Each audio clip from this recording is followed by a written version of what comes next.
What's happening, Expeditioners? It's Peter here, founder of Expedition Money. I want to read to you another chapter from my book, Amazing Money Stories. I got my digital copy up on the screen here. Want to read to you chapter 19, called Down the Drain. It was just another routine day of knocking down drywall for Cleveland contractor Bob Kitts. Little did the blue-collar remodeler know that when he swung his hammer into Amanda Reese's rundown bathroom, he was about to uncover an unbelievable jackpot frozen in time for over 70 years. As dusty chunks of plaster rained down inside the aging bungalow that April 2006 morning, bundled stacks of cash began raining out from inside the wall cavity. It didn't take long before Kit and his wide-eyed client Amanda realized they just whacked their way into a fortune, an eye-popping $182,000 motherlode left over from the Great Depression.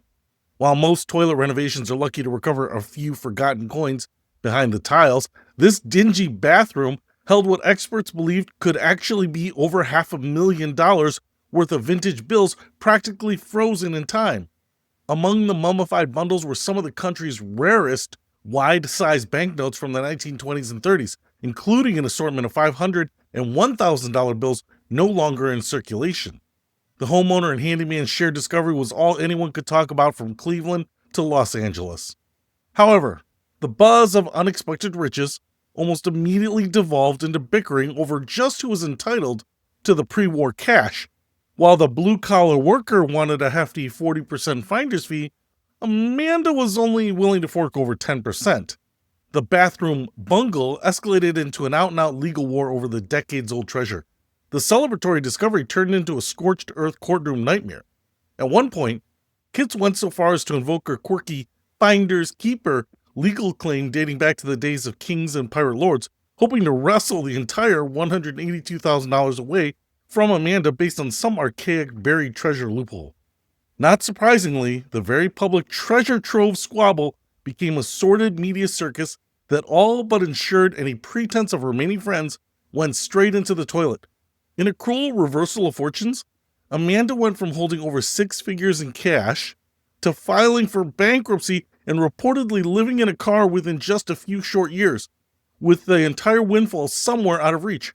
Her former bathroom handyman, Kitts, didn't fare much better, claiming that all the lurid publicity destroyed his contracting business and reputation as a happy-go-lucky handyman who got just a little too greedy for his own good. The dramatic plunge played out in court for years as armchair detectives attempted to trace where Amanda had squandered or squirreled away the archaic stacks.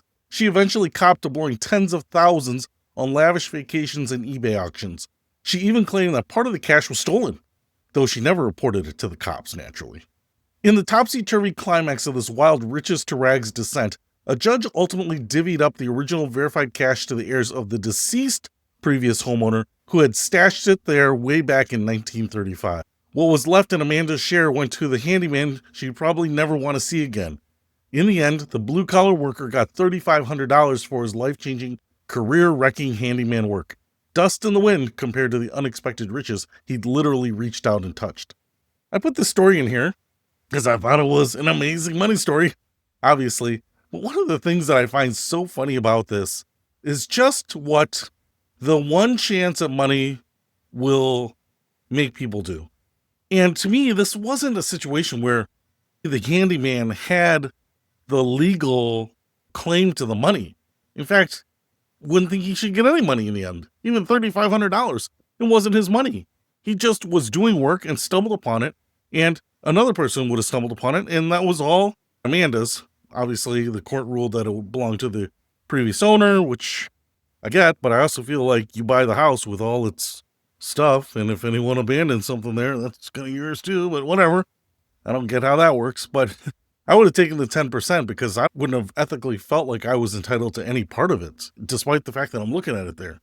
Honestly, I feel like he was just one step away from finding all the money, and he should have just put it into a duffel bag and smuggled it out of there with the rest of the refuse from the demolition, and she would never have known, I guess, unless they were both in there swinging the hammer. If he's going to be unethical and claim to need all of it, 40%, the rest of it, why didn't he just steal it in the first place? But crazy to me.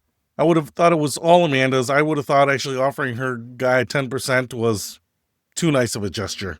Maybe be a little generous on the remodel or something like that, but that one kind of surprised me in more ways than one. So, what do you think? Did she owe him anything? Should he have gotten anything, which he did? Was she right to go and spend it before the courts could get their talons and their opinions on it? I'm not sure.